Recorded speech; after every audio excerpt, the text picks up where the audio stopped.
partir de este momento, el equipo de Semana.com les presenta los hechos más importantes del día. Bienvenidos.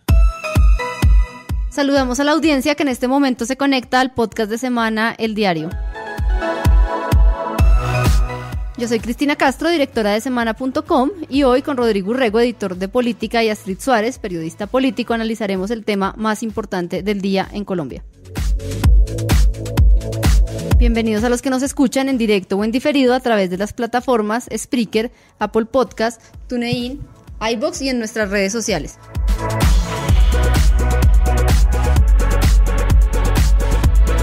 Hoy es lunes 27 de agosto y con la producción de David Gallego, bienvenidos al diario.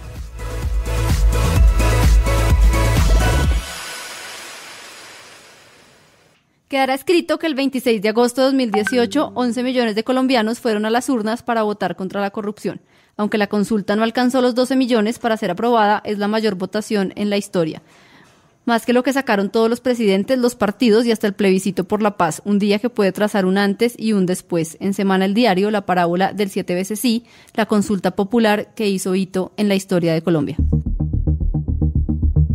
Para que 11.604.566 colombianos salieran a votar contra la corrupción, tuvieron que caer muchas gotas al vaso.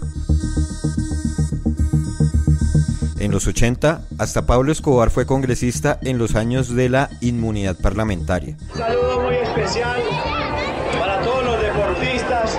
¡Viva Pablo Escobar Gaviria!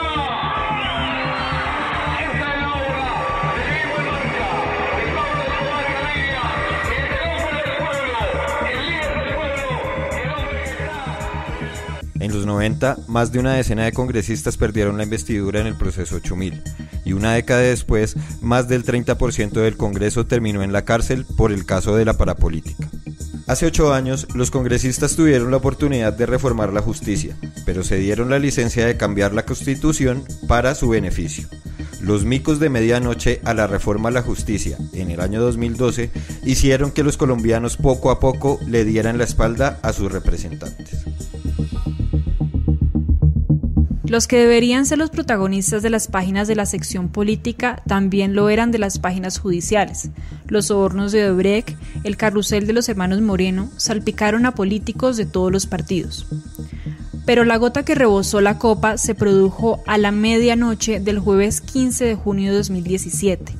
Ese día la Cámara de Representantes no aprobó el último debate del proyecto de ley de transparencia, el que obligaría a los congresistas a hacer pública su declaración de renta, rendir cuentas de su trabajo, ser sancionado si se ausenta sin justa causa. Esa noche los congresistas se mantuvieron intocables. Esa misma noche nació la consulta anticorrupción.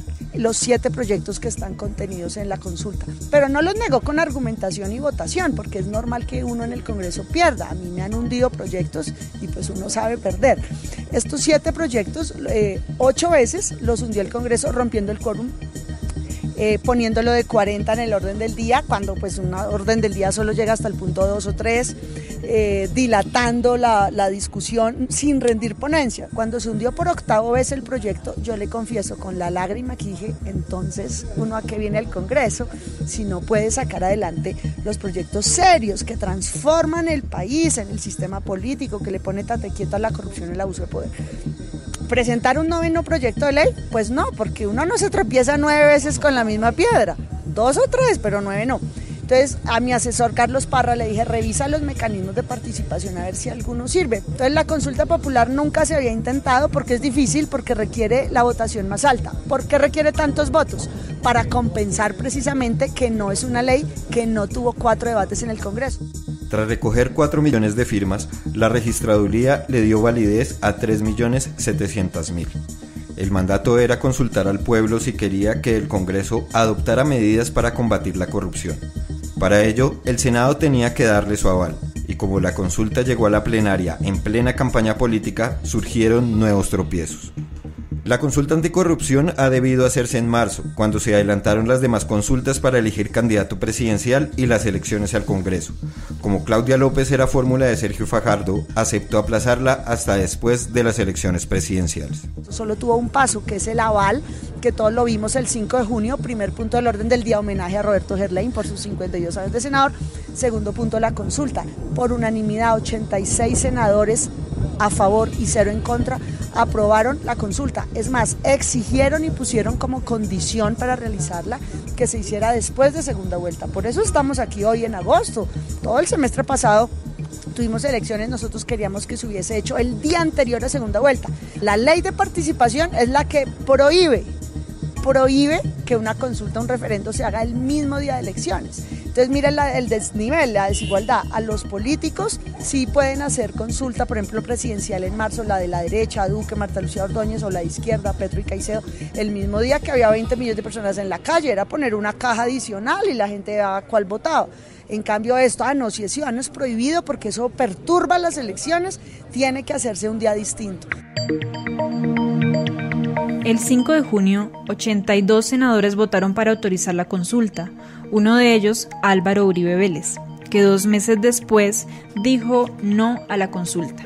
Hoy, en la situación jurídica mía, llamado por la Corte a indagatoria por los delitos de manipulación y soborno de testigos, poco le aporto a esa consulta. Pero por lo menos yo he cumplido las tutelas. Creo que quienes cumplen las tutelas van ganando en este país más legitimidad para derrotar la corrupción que quienes no las cumplen. Por lo menos yo estoy a disposición de la Corte. Por lo menos yo no he salido a buscar expedientes en la justicia internacional para eludir la Corte Suprema. No quería volver a este Congreso, desconfieso, porque me da pena hablar entre ustedes, señores senadores, teniendo de por medio esta indagatoria.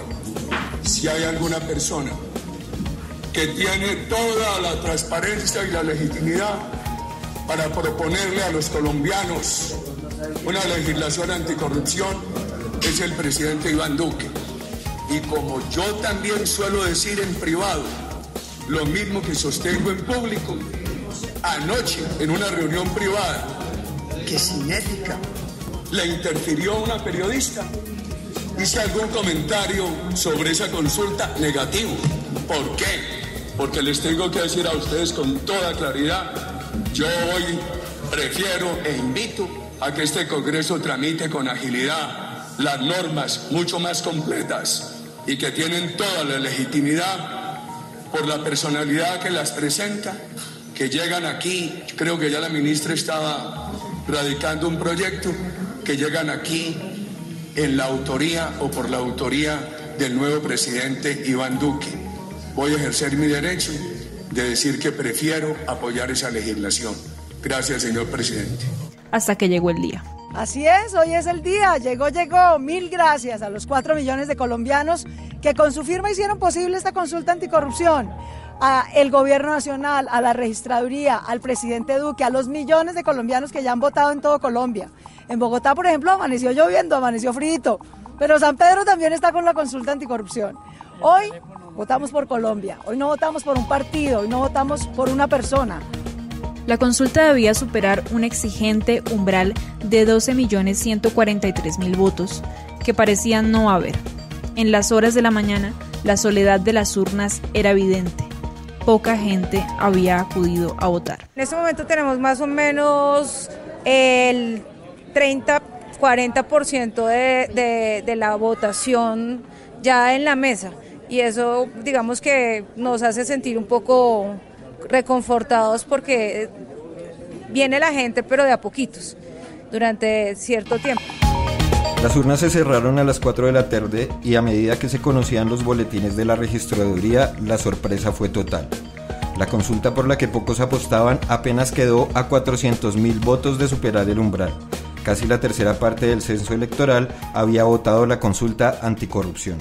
Si en las elecciones presidenciales votaron 19 millones de colombianos divididos, o en el plebiscito por la paz fueron 13 millones, también polarizados, que 11 millones lo hicieran por la misma causa no tiene ningún antecedente. Los ciudadanos que votamos libremente para derrotar la corrupción, superamos la votación que hace pocos meses eligió al presidente Duque. De lejos lo superamos.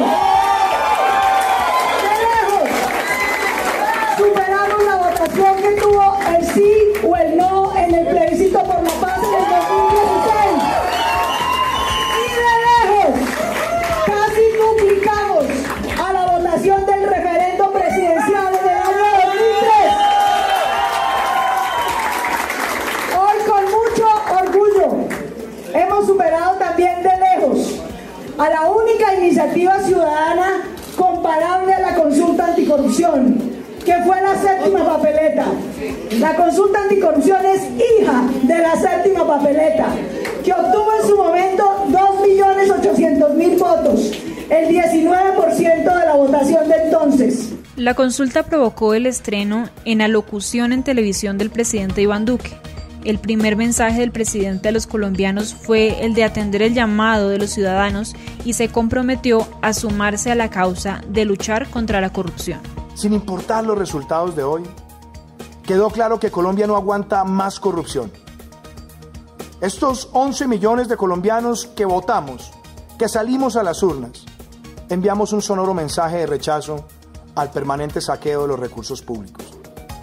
Es el mismo rechazo que se expresó en las urnas el pasado 17 de junio, y es el mismo rechazo que todos los días sienten la gran mayoría de colombianos.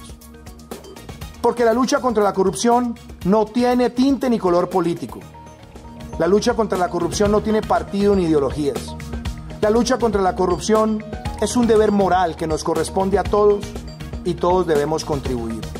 El gobierno, los partidos, el sector privado, los ciudadanos, las entidades de control, el Congreso. El 26 de agosto de 2018 puede ser señalado como el día en que los colombianos fueron libremente a votar, ni siquiera por el beneficio del certificado electoral. No se votó por ningún candidato, no hubo denuncias de fraude y todos los que fueron a las urnas no se fueron divididos. La consulta anticorrupción, una consulta que puede cambiar la historia. Por lo menos una canción la mantendrá en la memoria. Puede ser reggaetonero o puede ser tondesista.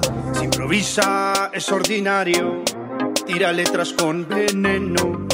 Puede ser que sea Farruko o los hermanos Moreno. Es el reggaetón, de la corrupción, sion. Tengo una tajada para tu bancada, baila mi canción, Rodrigo Astrid, pues sin lugar a dudas lo que vimos en estos audios que ustedes presentaron y en este reggaetón de la corrupción es que la consulta que se celebró este domingo definitivamente cambió el panorama político del país. Uno podría decir que cambió la forma de hacer política por cuenta del reggaetón anticorrupción de Daniel Sampérez, una canción muy pegajosa que puso a todos los congresistas a hacer algo que nunca habíamos pensado. Era muy difícil antes de esta consulta haberse imaginado que Antonio Navarro o Jorge Robledo o Angélica Lozano, la misma Claudia López, iban a prestarse o iban a ser protagonistas de un episodio político con tanto simbolismo como lo que terminó siendo este reggaetón.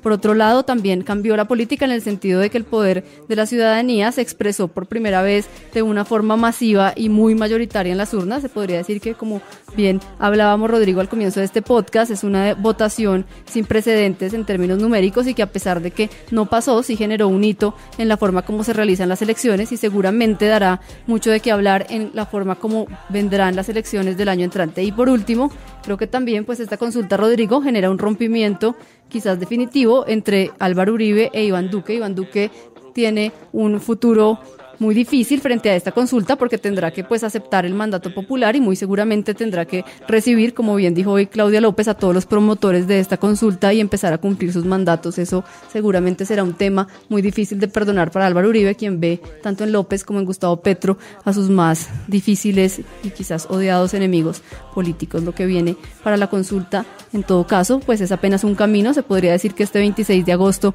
es el comienzo de un nuevo rumbo de estas consultas populares y que implicará unos desafíos enormes para el gobierno que hasta ahora comienza del uribismo. Eso es peor que mostrar el... Gracias a todos los usuarios que nos acompañaron en este podcast. Recuerden que lo pueden descargar, compartir y que nos volverán a escuchar en vivo mañana y de lunes a viernes a partir de las 5:30 de la tarde en El Diario. Escucha este podcast en vivo o descárguelo a través de las plataformas Spreaker, Apple Podcast, TuneIn y iVoox.